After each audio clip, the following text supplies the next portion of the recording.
Title: Confessing my affair, he told me to leave. I confessed to my husband about a 2-month affair with someone from my job. He told me to take our daughter and leave. Understandably, he's furious. Yabai body. I'm leading a goal of 100,000 subscribers by the end of the year, and I truly believe we can achieve it together. So if you could hit that subscribe button, it would really mean a lot to me. Now, let's dive into the story. This is a story from a spouse seeking advice. After being together for 8 years, my husband and I got married in November 2019. By April 2020, I confessed to him about my affair. I had ended things with the other man before coming clean. Since I work from home, there was no chance of encountering him again. We began marriage counseling, and I even looked into individual counseling, but we stopped after a while and decided to search for a different therapist. I've been waiting for a callback to schedule a new appointment. I genuinely wanted to make this work, to understand my husband's pain, and to stop being so defensive. I've shared all the details with him, but we keep discussing it, often in unhealthy ways. Today, he opened up about feeling constantly insecure and embarrassed. He asked if I found sex better with the other man or if I was more attracted to him. I didn't know what to say or what he needed me to express. I apologized and asked him what he needed from me, but it led nowhere. He disliked my silence and my inability to say more, so he told me to leave with our daughter. At that point, I got defensive and said things I shouldn't have. I don't know what else to do. I've tried my best, but I'm unsure if it's worth continuing for either of us. Our families don't know, only his best friend does. We have no support, and I've dedicated my life to raising our daughter and having a family, even though I've ruined it. I'm too embarrassed to turn to my mom or friends.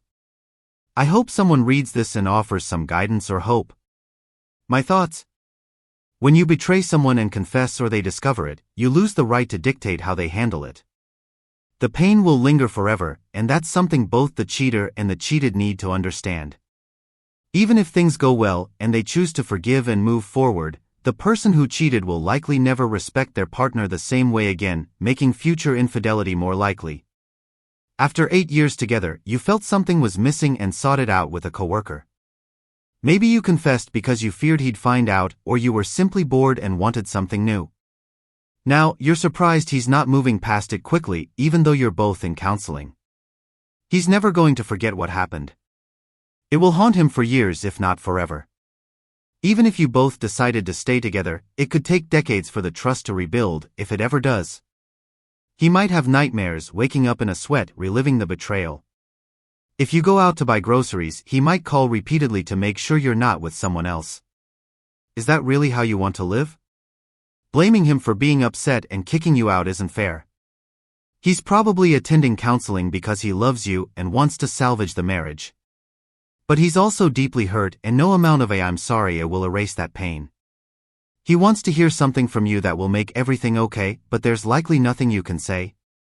You had already decided your husband was expendable when you cheated. Now that you're losing him, you're panicking and trying to fix things. Let him go, it's the only path forward. First update. Separation is looming. I'm realizing some hard truths about myself. It's been almost a year since I confessed, and my husband says he can't forget the hurtful things I said in anger. I was defensive and slow to be vulnerable, and now he wants to separate and discuss a divorce. I'm torn between fighting for the marriage and respecting his need for space. I want to be there for him, but I also don't want to overwhelm him. I'm not sure what's right anymore. Second update. I'm still staying in the home but looking for an affordable place to move to after my daughter finishes school in May. I've started understanding my husband's trauma more deeply and trying to be present for him when he allows it.